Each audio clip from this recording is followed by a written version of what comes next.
for that. This week, however, we're very excited to have this wonderful panel of judges to share with you. Many of you may have attended, I'll take a step back, the clerkship panel that was in partnership with ACS last week.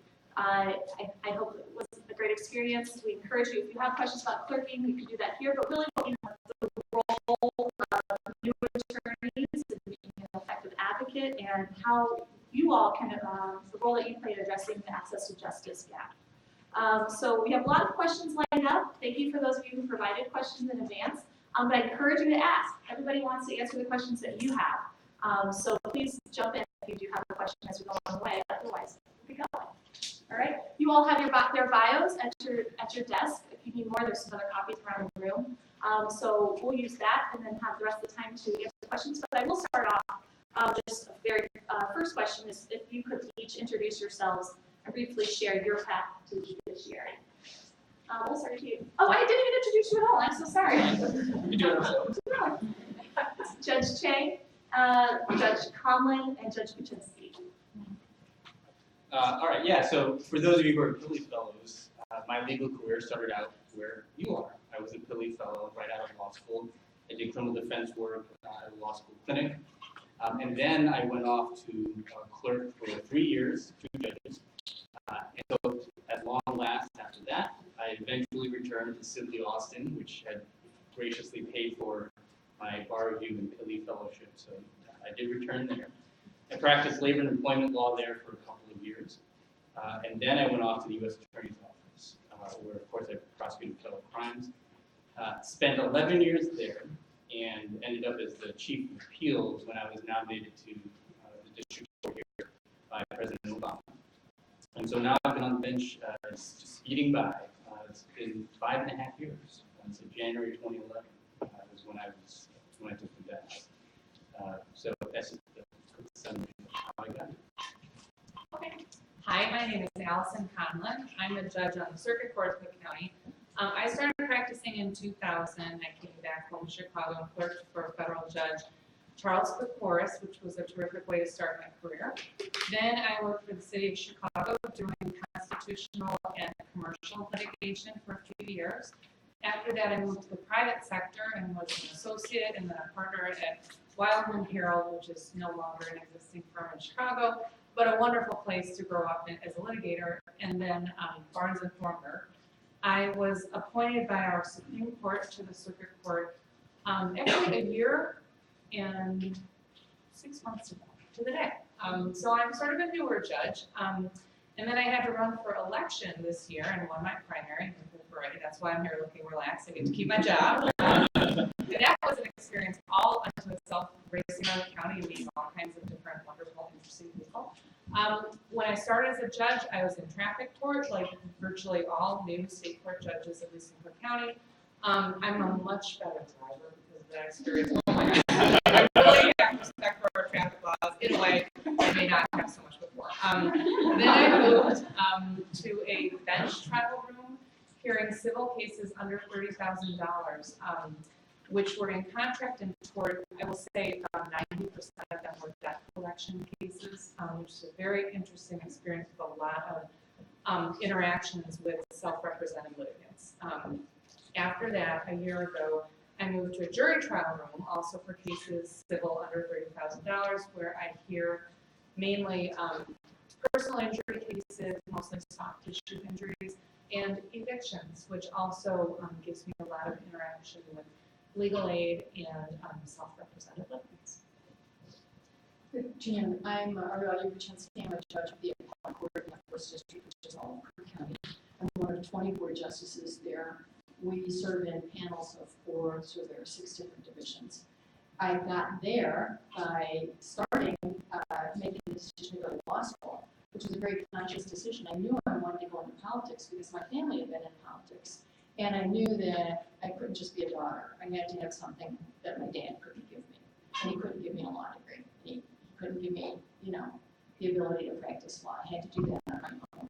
And so that was really why I wanted those jobs, was because it was a good reference for being in political life. I ran for several different offices. I was commissioner of the Metropolitan Water Reclamation District. And then I was the clerk of the circuit court from 1988 to the year 2000. Most people in this room are absolutely too young to remember that in 1988 I had to beat both Jane Byrne and Edgar Dolia in a countywide campaign to become the clerk of the court. So anybody who's going countywide can appreciate that. That trial by fire was really a lot of fun and very, very interesting. I've run countywide for election 23 times, and I must say that I miss the blood and guts and the bare knuckles of politics by being a judge. But my decision to run for judge was really formed while I was the clerk of the circuit court. You have to remember, I was the first woman clerk of the circuit court and also the first lawyer clerk of the circuit court.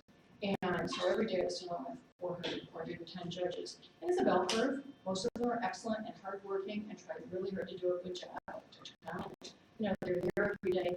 But there were some judges where I just looked at them and thought, I could do that.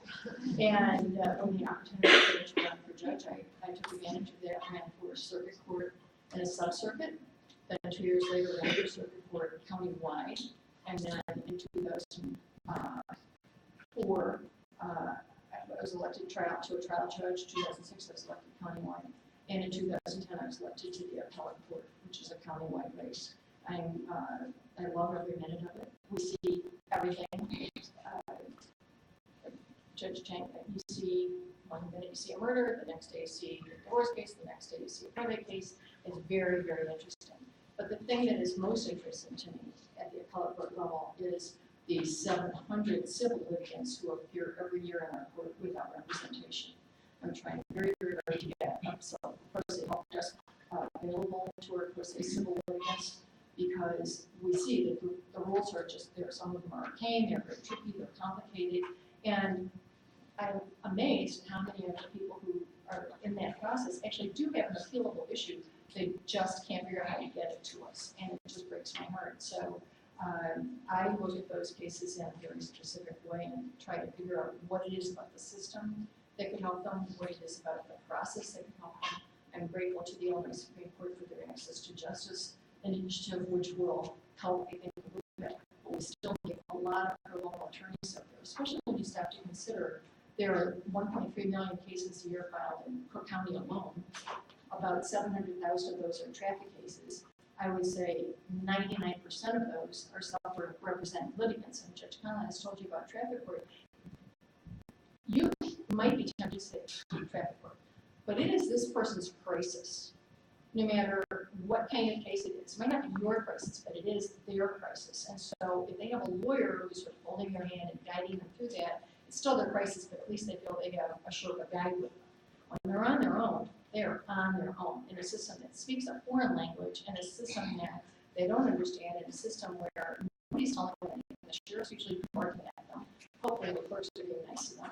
But, and the judges are trying to be nice, but you still have, those other 45 people that you've got to deal with out there. So there's time, there's volume, there's unfamiliarity with the system. It's all working against the pro ses. And anything that we can do to get those people some representation is critically important, not only as lawyers and as judges, but as citizens of this community, because it is one of our rights to have a fair trial. And how fair can it be if you've got some pro se up against a state's attorney who's been doing this, 50 times a day for the last 3 years? The scales of justice are unbalanced, and I think that as a community, anything we can do to balance those scales goes to our favor. Thank you.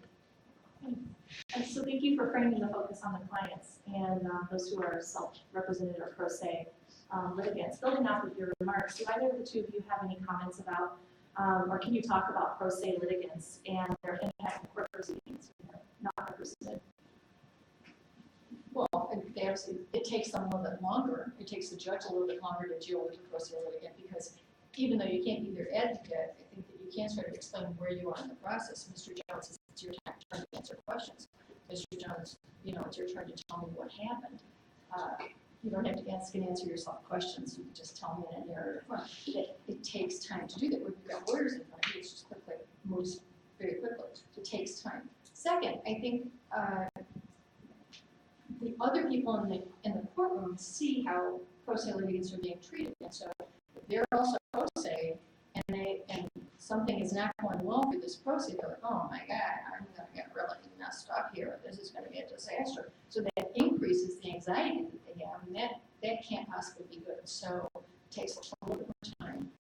There is a tendency to try and speed things up, even though they want to tell you their side of the story.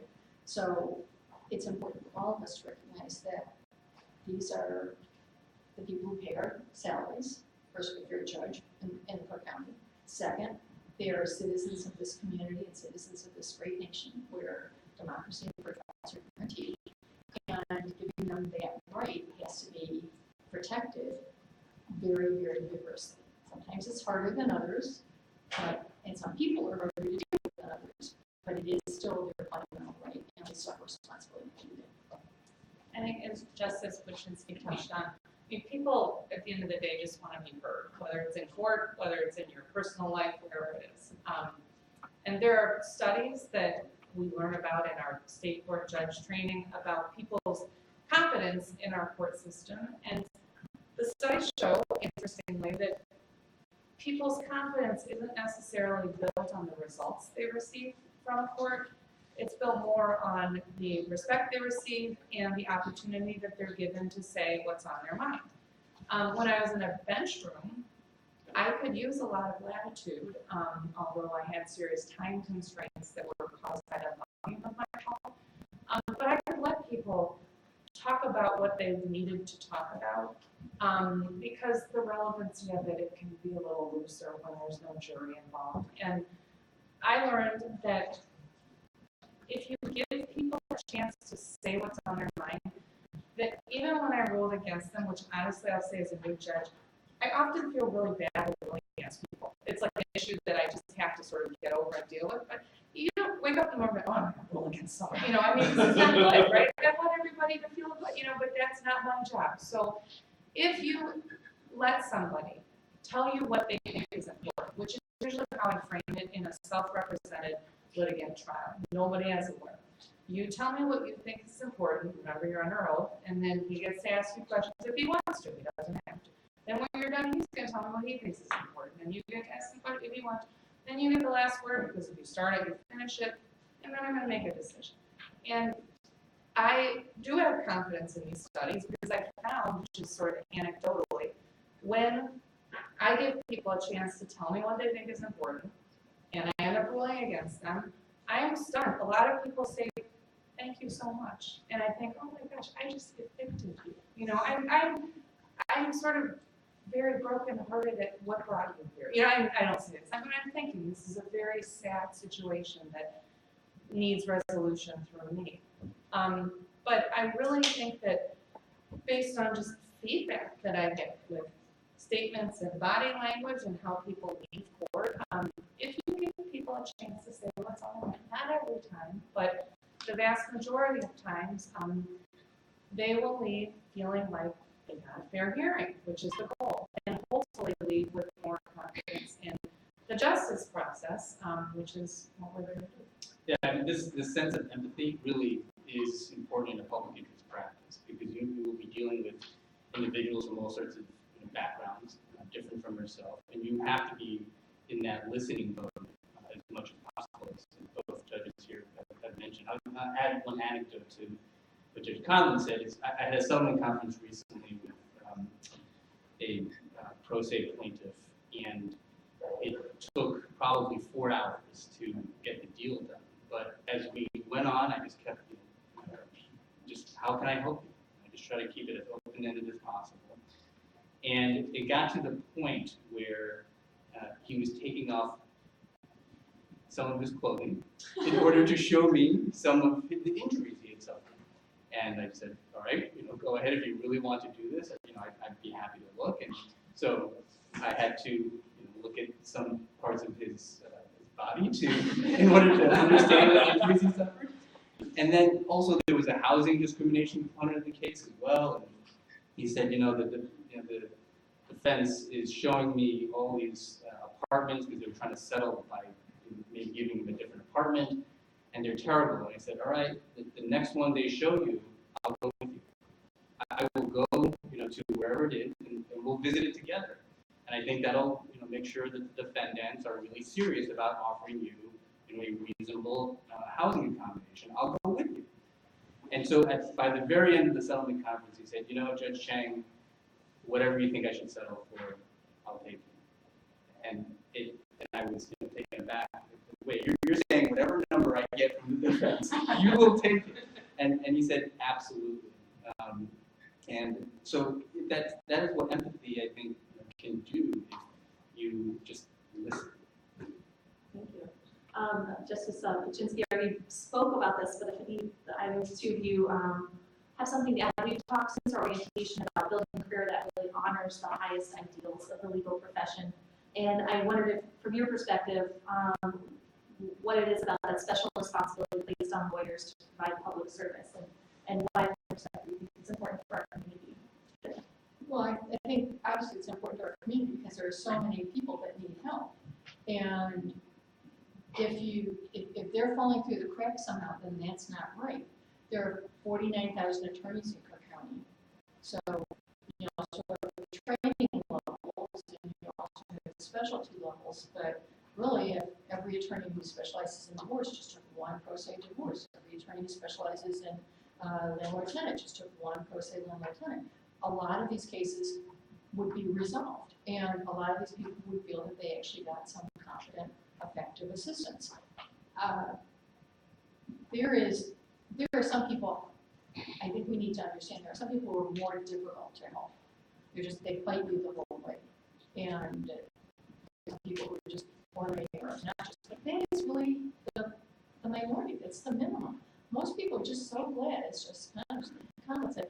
There's somebody who listens to them, and if their lawyer is listening to them and trying to offer alternatives, alternative strategies, alternative issues, that's a little bit different at the appellate court, because there we're trying to figure out what went wrong at the trial level. So you're not only, you've got like 3-layer chess, you've got to figure out what's going on with this person, what was the case about, and then what went wrong with the case, and is there any place where all these three things sort of align like planets so that I can bring to the appellate court? But the fact remains that every person that has an issue that can be resolved in court is helping the whole community, because that's why we have laws to begin with. We don't want people doing self-help out there on the streets. We don't want tenants and landlords duking it out. We don't want neighbors fighting over their fence. We don't want businesses, beating up on people to collect their debts. We want an organized society. We only have an organized society when every person in the society feels that they have equal access to that organized law.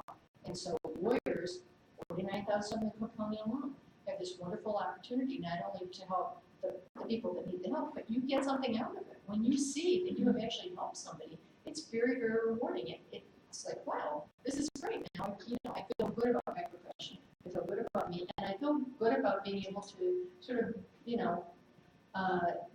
dance on my feet and keep things rolling for this person who needs some help.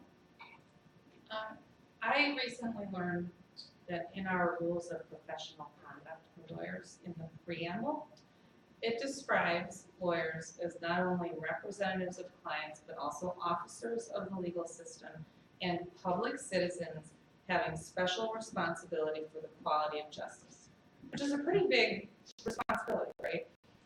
And it says the Supreme Court expects every lawyer to further the public's understanding of and confidence in the rule of law and the justice system, because legal institutions in a constitutional democracy depend on popular participation to support and maintain their authority. Okay, so what that means to me in daily terms in the circuit court is one of the most surprising things as a new judge is how carefully people in the well of the courtroom pay attention to what's going on, okay? From the private sector, I'm not used to people listening that well, okay? Like, I practiced for 15 years and would go to conferences all the time where all the attorneys trying to get CLE credit, they're all on their phones and their laptops doing work billing all day, divided attention. In the circuit court, especially because we have more specialized courtroom where very often what's going on in front of the bench is the same issue that other people, they're there to be evicted or trying to get an eviction or whatever. So people pay attention. And also, it's very humbling. People really pay attention to what I say, and also as the mother of a teenage parent, I'm really not used to be listened to. So this is really, this is different. So people also, they're not just watching us, the judges, they're watching the other parties in the court, and they're watching other lawyers. And I know that when lawyers come up and are not kind to an opposing party, are not kind to a self-represented litigant, which happens. When a lawyer loses his or her temper or just does something that is just honestly not becoming to our system, regular people who are watching notice it. And I can't help but think it affects their confidence in our system. So I really do think as a personal level, and I think our rules of professional conduct that govern lawyers are very much geared toward this. If our whole goal, or one of the main goals, is to promote confidence in the system, how we get the sheriffs, the deputies, the clerks, the parties, and the lawyers who really should know how to behave in court because it's their profession, it affects everybody. Yeah, that lawyer credibility is crucial. And although it's true, we can't be the advocate for the pro se litigant, the Supreme Court has told us that you have to expansively interpret what pro se litigants file and what they argue. And so we notice these things. I mean, judges, we will notice these things. I've had occasions where the defendant said, the plaintiff didn't serve us on time, and there's no good cause for an extension of time, so we should dismiss this case. And the pro se litigant had no idea, of course, how to respond to that. And so they just asked the lawyer, the defense lawyer, does Rule 4M have a good cause requirement?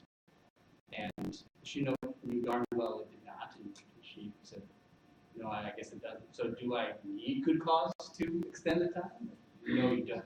Okay, well then consider yourself served. And then,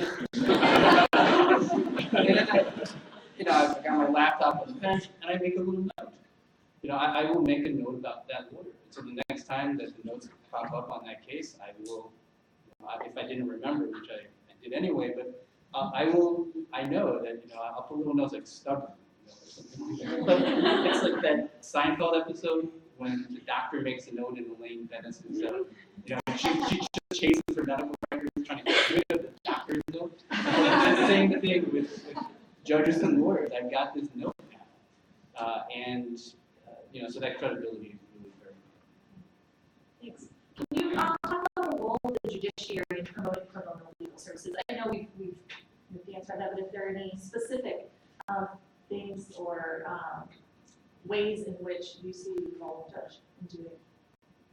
Yeah, I mean, of course, the Northern District of Illinois has, it was a very innovative idea where we have a trial bar, which its purpose overall is to improve the quality of trial presentations. And so you have to qualify for the trial bar. Once you become a member of the trial bar, you now are subject to assignment to a pro bono case. And so we do, we call it recruit, but recruit is a euphemism. We're assigning lawyers, to take on these cases. And I'm probably preaching to the choir. If you're a PILI intern and a PILI fellow, I don't think you're going to need to be assigned. I'm going to assume that you'll probably volunteer. As a new associate, though, that is an opportunity because, sadly, not all the partners at your respective firms are going to be really happy when they see, they notice in the court that you've now been assigned to represent this pro se plaintiff. Usually it's a prisoner. Prisoner civil rights cases dominate these types of cases. And but the associates, are the ones who can really add to the case. And I find very often that the clients and the associates are the ones that interact the most. And so as an associate, you can get more experience quickly, and get the sense of really helping someone who needs the help.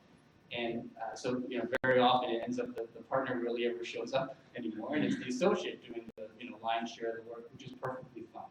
So that is an opportunity, but that's one way we grab lawyers into doing pro bono. Having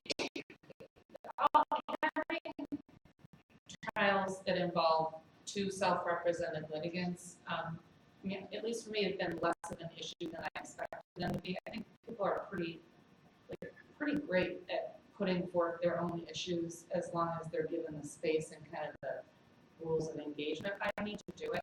But the biggest problem I've found so far is cases where one side has a lawyer and one side doesn't. And I'm fortunate in the courtrooms where I've sat so far that we have the Illinois Justice Court in the basement of the Daily Center, conveniently located next to Starbucks, so everybody knows where it is, right?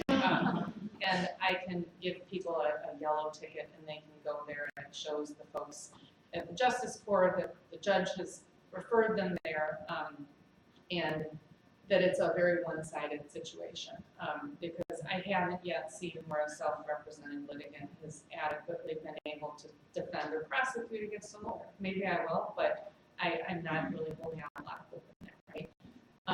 I also have the prescription pad from the Chicago Bar Foundation that lists a whole number of legal resources that I've learned a lot in my own areas of cases where the best referrals are, where people are most likely to be able to find legal help. And also for litigants and for me, candidly, in learning new areas of law, I think Illinois Legal Aid Online is unbelievable. I'm so proud as an Illinoisan of what we have. I mean, it's like, from what I understand, we're sort of a national trendsetter in that regard, so I use it too. I was very lucky to be assigned to Order Protection Court, Domestic Violence Court for 3 years. During that time, I heard 10,000, actual number, 10,261 emergency order protection cases in Civil Order Protection Court. And for almost all of them were pro se. And for anybody who was pro se who managed to latch onto an advocate or an attorney in the building, it was miles better. I mean, it was just so noticeable because people, first of all, they've been abused. The victims are there to be abused.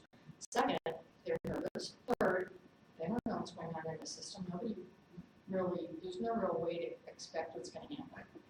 Third, fourth rather, the thing that's really amazing to me is in most of the courtrooms in the Daily Center, and even the courtrooms at 525 upstairs, which is a brand new building, the sound systems were terrible. So the people in the gallery were trying to hear what's going on, what's that judge saying, what's that person saying. It might be like my case, they can't hear what's going on. So it's more anxiety.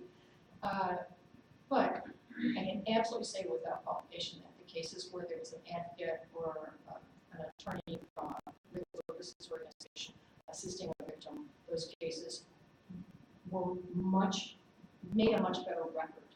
Now, on the few occasions where I had an actual attorney, like retained attorney, come forward, I have to tell you, most of the attorneys who came to Order Protection Court did not know a thing about it.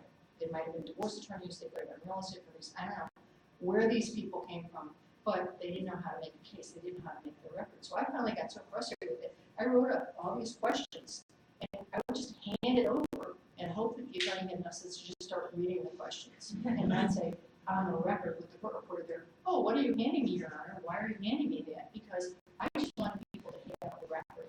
Now, the good news is in Order Protection Court, almost all the judges there are on the side of caution. And so if you can make any kind of record at all, you're going to get your emergency order. So that was not the concern. The concern was what's going to happen if this record then gets challenged by somebody? Is there a good record? And most pro se litigants did not know how to do that. So we would have to then ask the questions. We were asking the questions. And it was much, much easier and frankly much faster. And so, we have 40, 50 people. I mean, we look up at 4 o'clock and there'd be another 30 people that just walked in. So trying to get that volume of people out of there in some respectful and organized way was greatly helped by the people who had some sort of advocate with them. And believe me when I tell you, there is a definite shortage of help over there. So if you're at all interested in that, that would be a good place to go. Well, we do have a good number of folks in the audience who are current students, and one of them sent in a question, and so I wanted to make sure to ask that. And the question is, people often say that you learn how to do the work of lawyering on the job after graduation, but what types of skill building experiences can law students pursue to start the process of being an effective advocate during school?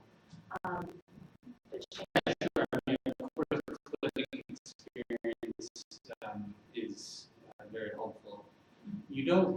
There is no law school class like how to deal with the client, how to talk with the client. So if you actually do clinic work where you are interacting with the client, that is experience that is really invaluable. And even if you are headed to a law firm, as an associate, you often don't get to interact with the client, at least not directly, and not for a while. So if you can get that experience during law school at the clinic level, then you're actually learning some of that client relationship skills. So that's important too.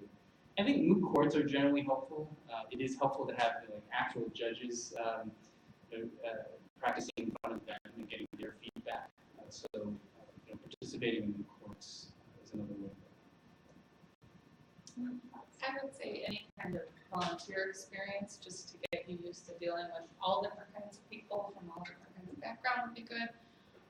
The other thing is, the thing that I found out, part of this is from having to campaign.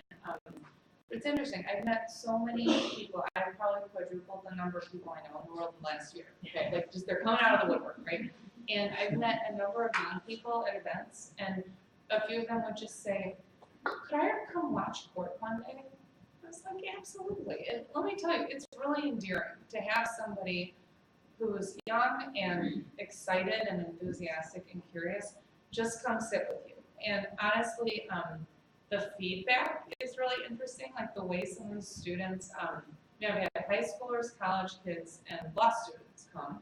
And Girl Scouts, 9-year-old Girl Scouts, and they were the best by far. They had the most questions than anybody, really hard.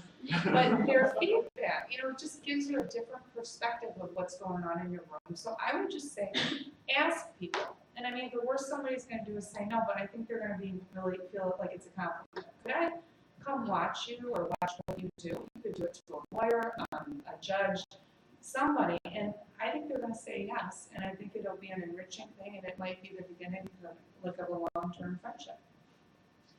I think any clinic experience is totally invaluable. There are fabulous clinics at all the law schools in Chicago, and there are plenty of legal service organizations that are looking for interns, paid and unpaid. But any of that experience is great. The first thing that happens is you're sitting down with this client. Maybe you do know something about the kind of problem this person has, maybe you don't, so you might have to figure out what you have to do about that. The second thing is you learn how to listen. You also learn how to put things sort of into some sort of order. You learn how to separate the wheat from the chaff, get down to the basic elements, which was, start out in law school, what are the elements? So what you have to do, you have to get this person telling you what about the elements and what happened that will get you to the point where you figure out, yes, we have some legal direction, no, we don't, yes, we have good defense, no, we don't, whatever.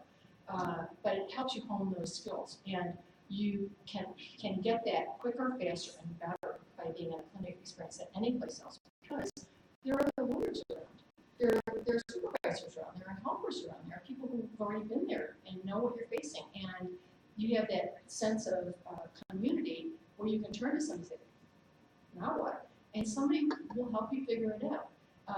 Most judges in the Daily Center, you can always stop, especially if you're a new judge. You say, we're going to take a 5-minute break and run back and find somebody who knows what in the world is going on in this case and can help you with it. At the appellate court, of course, we don't have people in front of us very often, so that's not an issue. We have plenty of time to go find a colleague or do some more research or whatever. But when you're on your feet in court trying to represent somebody, you can't just say, hold the phone, I got to go find somebody who can help me with this. You've got to sort of know that, and the best way to know that is to learn it in experience. I'm going to pause for a second. Are there any questions from the audience? Okay, and I'll keep going. Raise your hand if you have one. Also, the other group of students here, or a group of people in attendance today, are also recent graduates. Do you have anything to add from that about ways that recent graduates and new attorneys can really, what they can be doing to address that police and justice gap? I know you mentioned if everybody took a case, what that may be like, but all of our PILI fellows are going into their law firms and again trying to figure out how to juggle the schedule. But do you have any recommendations for this group of folks? Yeah, well, so in the Northern District, we have, separate from the trial bar, a settlement assistance program where we will recruit a lawyer to represent a pro se litigant for purposes of settlement only. Right? So it's a much more confined dedication of time and effort, which I know, as a very new associate, you are juggling so many other responsibilities. And so the settlement assistance program is something that I would encourage you to volunteer for. And it also does not require you to be a member of the trial bar, so you don't have to have done 5 directs and crosses and all that. You can do it from the get-go. And in fact, last year I nominated I can't even call him a first-year associate, like a half-year associate, because he found the program. He was one of the large firms. He volunteered, and so within 6 months of being a licensed attorney, he had settled a case on behalf of a pro se plaintiff against the city of Chicago, a real tough case. And he just did a marvelous job. And so, that's one program that I certainly urge you to volunteer. When I was a lawyer in a law firm, one of the biggest challenges at firms my size and bigger ones was to get trial experience. And so pro bono cases for me were not only something that was interesting, that gave me more chance for client contact, that brought me into new areas of law outside my comfort zone, gave me higher levels of responsibility than I was used to, and also got me really helpful trial experience. I will say it depends on what firm you're at, but it's not easy to insist on doing pro bono work, especially when you're a younger person, because the firms are businesses and it comes with big parts.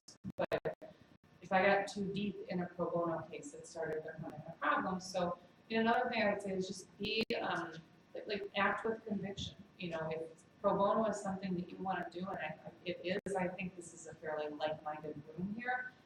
Sometimes it requires a fair degree of courage to say, this is something that's important for me to do, for us to do. Other firms are doing it, which doesn't really work with my teenager, but maybe will work at law firms, right? And create kind of a case for doing it. It's not always easy to do the right thing. Sometimes the one. And if you're interested in doing pro bono work, there are some organizations that provide multi-level opportunities. CDL, Center for Disabled and Elder Law, they obviously represent people in trials and in settlements, but they also go out into the community and help senior citizens and the disabled write living wills. And so they need to learn how to draft those and how to talk to people. And so they do that on Saturdays. So there are lots of opportunities. There are lots of things. Chicago is a wonderful metropolitan area. There's so many opportunities everywhere you look. And there shouldn't be any reason that you can't find some way to help people if that's what you want to do. And I guarantee every time you do that, you will learn more than you thought you would. You'll learn, you'll have a better experience than you expected. Can you describe a time when a legal aid attorney or pro bono attorney had a significant impact on a case before you? It happens all the time.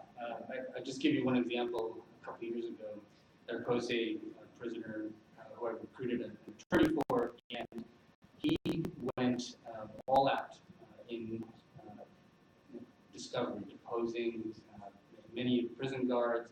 It was ultimately a case against a physician who he alleged had inserted a feeding tube. He was on a hunger strike.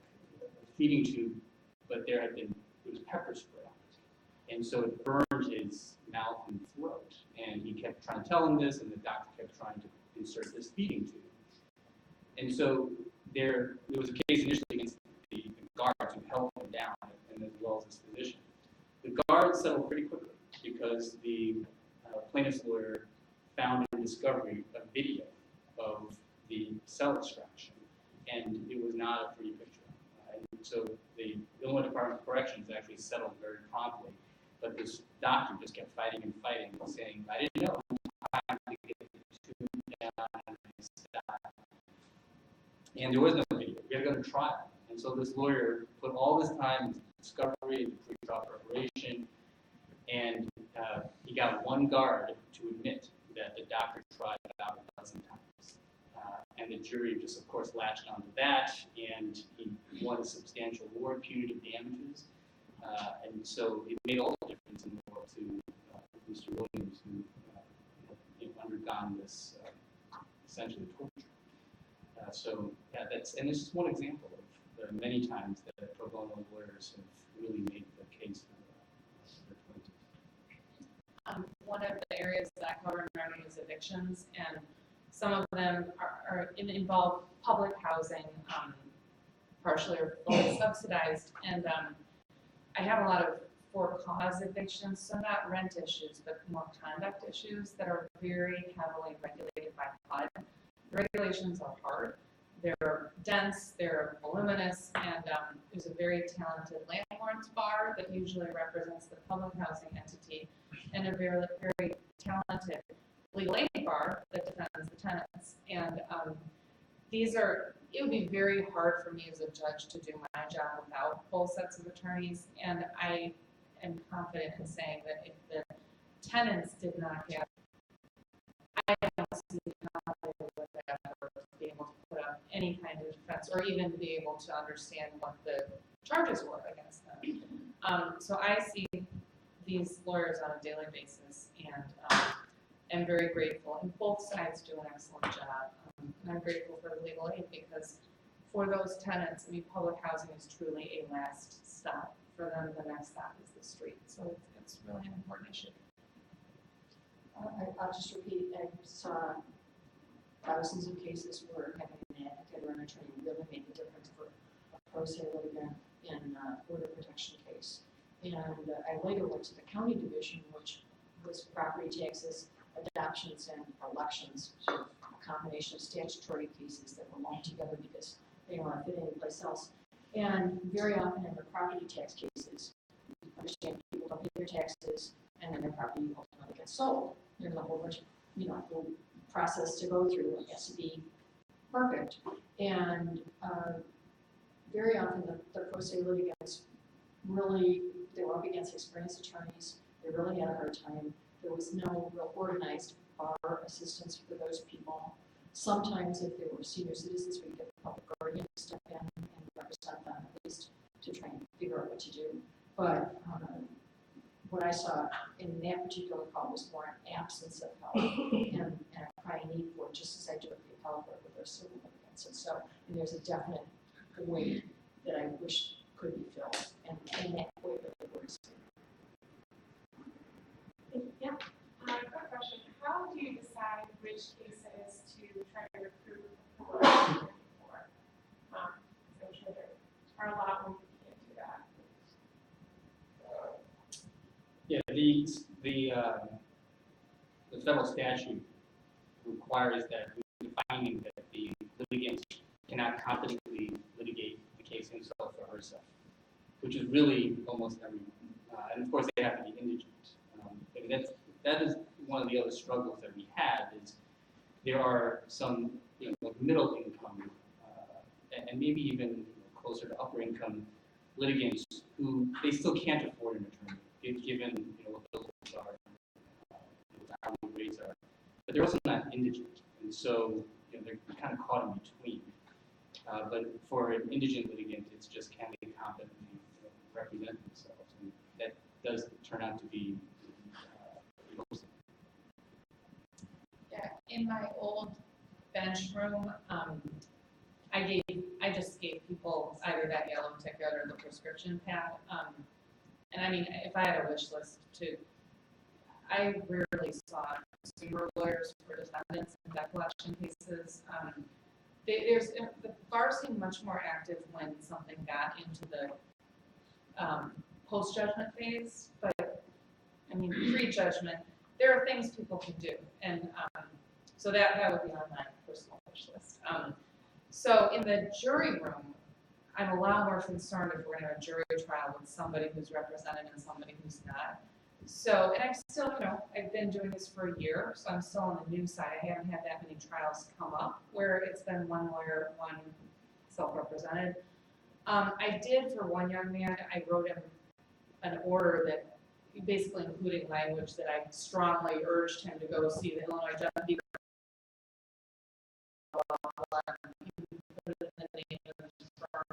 It's a very experienced, high-quality defense firm, and he would never be able to get his evidence in front of the jury. And I can't break the rules. I mean, it's not even an option. So I suppose I did get a little more involved. And you know what? He didn't do it. He didn't want to learn. And they're just, I didn't see anything else I could do. So it's mainly referrals that I do. I think that's true. I've said before, there are some people that really, no matter what you do, you just can't help them, you know, they don't want that kind of help. But the majority of people who are pro se do want help and do recognize that they need it, they're in over their heads. As Judge Shank said, we have a lot of people in Cook County who are house rich and cash poor. They, you know, they're what we would call middle class, but they haven't got extra cash to go hire an attorney to put down a deposit. And so the legal aid clinics that you typically see, the person has to be indigent, and that leaves thousands of people in Cook County who are involved in some sort of court case who don't qualify for the help of a typical legal aid clinic or society, but still have a representable need, and still have, and probably have a good case. And they're sort of thrown out there, and it breaks my heart because as judges, there's only so much we can do. We can try to level the playing field, that's part of our mission, but we can't be your advocate. So it is very, very hard. That group of people is very, very hard to deal with because there's a list with, you know, 50 different legal aid societies. They don't take people who are indigent. And incidentally, none of them will do appeals. So I can't even refer any of the civil appellants or appellees in my call to one of those legal aid groups because they don't do appeals. On the federal court, I have to admire. I mean, you have to join the federal court. You have to be allowed admission, and the price of admission is you're going to be on the wheel and you're going to get some pro bono cases. In Cook County, we have no mechanism for doing it. There's just no way. Getting your law license does not put you automatically on the wheel. And in Cook County, it shouldn't because you can't match up a mechanics lien lawyer with a divorce case. That would be a disaster. So we've got to think of better ways to connect up. And we've also got to figure out some way to deal with what we'll call the middle class because there are many, many people who really do need that assistance and can't afford it. I'm gonna shift gears a bit. Oh yeah, here's another question. Yes, so in my very limited experience under my 7-11 licensing program, I've seen different judges handle pro se litigants differently, such that some will call all attorney represented clients or attorney represented cases first, and then all pro se second. Even to the point where in some of the suburban courthouses, they have different days for attorney represented versus pro se litigants. And I was curious if you have any thoughts on kind of separating that, whether that would be beneficial or any concerns that you have. Well, when I was at Border Protection Court, we had so few attorneys that calling them, which just made a lot of sense. First of all, got them out of the building. Second, their cases were going to go fast, and that way we'd have more time for the pro se litigants. So it didn't look like was handing off pro se litigants having to wait. And it could be, if you got there at 9 o'clock in the morning, you fill out your paperwork, by the time you got to court, it's a long day. So in my courtroom, we asked people to self-describe as senior citizens, and we would call them English. So not everybody did, but there was a sign right by the clerk. If you were over the age of 60, which in Illinois defines you as a senior citizen, you're over the age of 60, please tell the clerk. And then the clerk would let me know, and I'd say, you know, is Mr. Johnson here? And if Mr. Johnson had identified as over 60, I would say, would you like your case called next? And sometimes they were perfectly fit and able, and they, you know, they didn't mind waiting. And sometimes they had medical issues, and they couldn't sit there for 3 or 4 hours. They really had to be dealt with quickly. So my priority was trying to get, of all the pro ses, the people that had some extraordinary need dealt with as soon as possible. And that was the best I could do in that program. There really wasn't any other way to manage it. In my bench room, where I had some of that question, there weren't, like Justice Puchinsky, there were not a ton of lawyer cases where, so that calling the lawyers whenever they were ready, as opposed to keeping a line of self-represented, so a little more fluid. At first, I thought it set a really bad precedent. Like at first when I started, I thought, I don't think it's fair to people to call lawyers first. But once I started understanding how the floor works more and how many lawyers are covering entire floors of the Daily Center, which is very true in the division where I work, there is sort of an institutional need to do it. When that happens, I usually make an opening statement that says, If there are people represented by attorneys, we may try to move those cases up, but I want everybody to know, I'm trying to reserve as much time to pay attention to each of your cases as I can. And if I get the lawyers moving, it means I will have more time, or you'll have my attention, or something. There's another part of that, the lawyers are billing their clients by the hour. So if you keep the lawyers there for 4 hours, that's costing a real person 3 times more than it should have. And that is also part of the equation, I think. Yeah, I don't sort that way either, because usually I ask the pro se litigant, are you working? What are your work hours? Do you want to come back during lunchtime? So I adjust for the pro ses, I'm adjusting what the next status hearing date and time is based on their work schedule. Because I don't want them to miss work. Most of them are not in jobs where they will get paid for missing time to go to court. Sometimes they don't even want their employer to know about it. So I'll try to be flexible about timing. You tell me what day or during the lunch hours. We would often set the return date on orders of protection at 4 o'clock in the afternoon, figuring, that then normally the petitioner could get at least most of the day of work in, and then take a late lunch or leave a little bit early, but it wasn't the whole day long. And so being sensitive to that is another big part of the lawyer's job, because, you walk in the Daily Center at 9 o'clock and there are, 10,000 lawyers walking in. Some things could start at 4. Some things can start at 3. So, everything doesn't have to start at the exact same time. So having that filter, I think, is a really good thing. Doesn't always help the first day that somebody is there, but it can help the second time they have to come back. Okay, yes. So my name's Mackenzie, and this summer I've been working at a mediation organization, the Center for Conflict Resolution. We're in the Daily Center every day to help pro se litigants kind of have a chance to work with a mediator. And I've been really surprised by the different judges' approaches to mediation.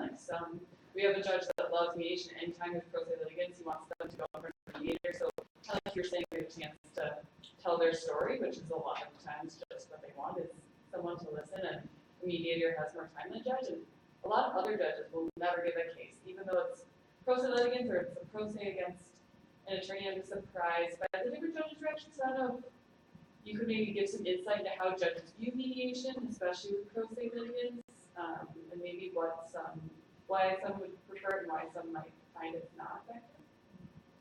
I think some are worried about timing, losing control of the case if they give it over to the mediator and it does have to go to trial. It makes it harder to manage their day. I'm not saying that's an overriding concern, but it could be a concern. I think too, I'm going to be honest, when you're a new judge in First Municipal, there's just a steep learning curve. And sometimes judges don't know what the resources are, the available ones. They may not know, they may be floating in a room, they may be new in a room. So they may just not fully grasp the CCR's availability, even though I know that our presiding judge and all of you are very present in First Municipal. So I think that can be an issue. There are also some judges who, and I get to this point too sometimes. I'm a talker and I like when people talk it out, and I think I'm pretty good so far at getting cases resolved short of trial. But sometimes you just, if it's a certain kind of case, I'm learning it just needs to be tried. And I think you may be encountering some judges who think I'm going to be able to more easily manage this.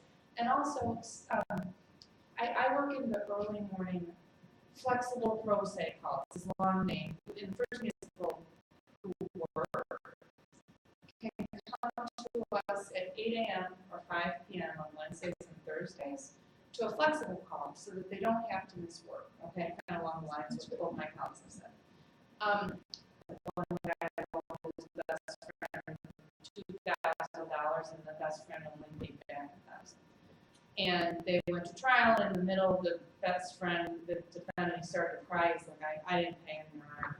I feel so bad. My bills got ahead of me, but I want to go to the ATM right now and get $1,000 out. I'm like, okay, that's awesome. And so he goes downstairs, and I want to pay him a little interest. I'm like, go for it, So he comes back with like $1,100 to me. And the case, and I said to my presiding judge, oh, it's so sad that they have to come here. And my presiding judge said, no, like sometimes people need us to do that for them. They would not have been able to do that if they hadn't come to court. They needed us to fill that space for them. So some of the judges may be thinking like, okay, these people just need time. You know, they've probably talked before. They just need to air it in a very formal setting, viable evidence, and have a decision. That's the best I can surmise. I relied on you a lot on the 11th floor. I love that. Can I ask, what are some specific attributes of a good and successful litigator from your perspective?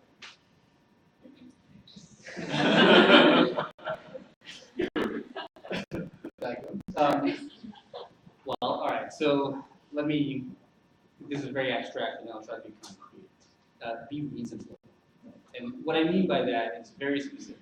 Have a reason for everything you do. Right? So and just to be more concrete, so, sometimes I'll see in a discovery dispute, one side will say, so here are the objections to the discovery. This request is vague, it's unduly burdensome, it's ambiguous, it's not reasonably calculated to lead to the discovery of admissible evidence.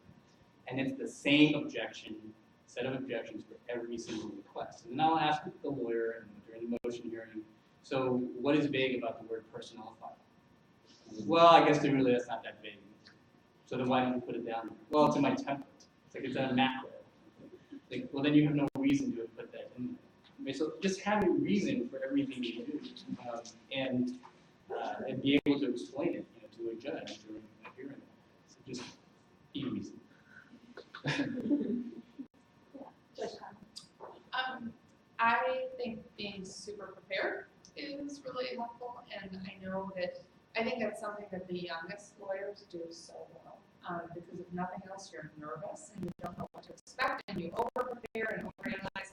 I remember finding some of my old deposition transcripts when I moved out of my law office to become a judge, and I was like, wow, that was really thorough, when I was so, this is being videotaped. So being prepared, I think is really good. And I have a lot of younger lawyers in my room because of the value of the monetary value of the cases. And I just think it's really encouraging preparedness and just kind of a fundamental respect for the process. Not me, okay, but the bench, the robe, the proceedings, the flag, yes, the justice system.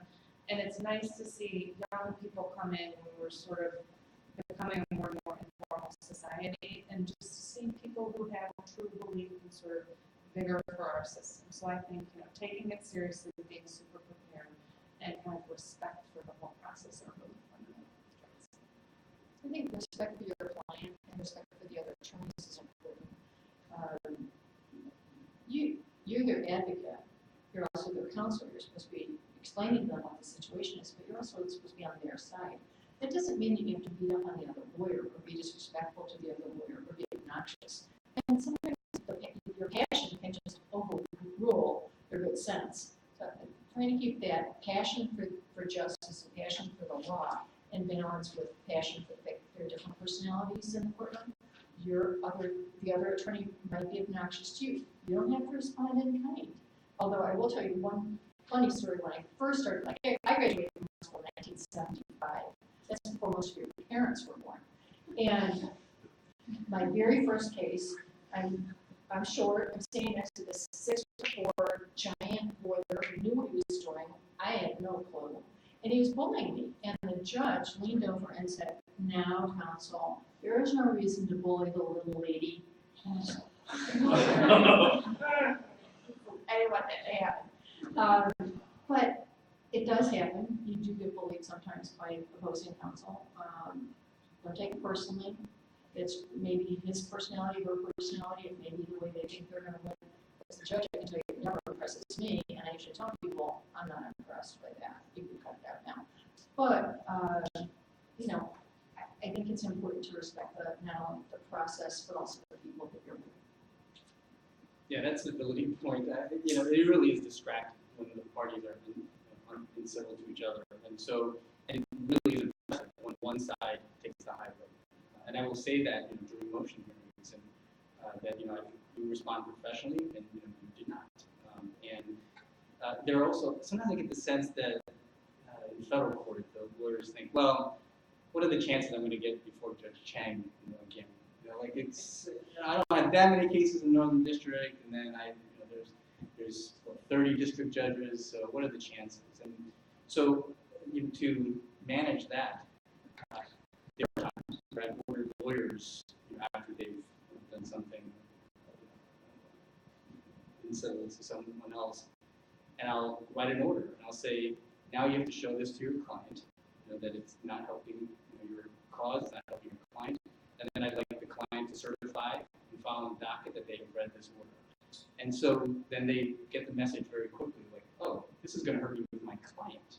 So it's not helping me with my client. They're not looking at me as a pit bull attack dog. They're seeing that I'm actually hurting their case. So just out of your own self-interest, maintain that level of professionalism. I think it's one thing that happens when you see one side being really aggressive and really bullying and really nasty. The first thing that throws through my mind is they must have a really good case because they're substituting the facts and the law with personality, and that's not very impressive. I will throw in just a pitch. If you have a minute to be nice to the clerks and the sheriffs, it's always a good thing. Thank you. Well, we can keep asking lots of questions, but looking at our time, it's that time. So I want to thank each of you very much for taking your valuable time to come and speak with us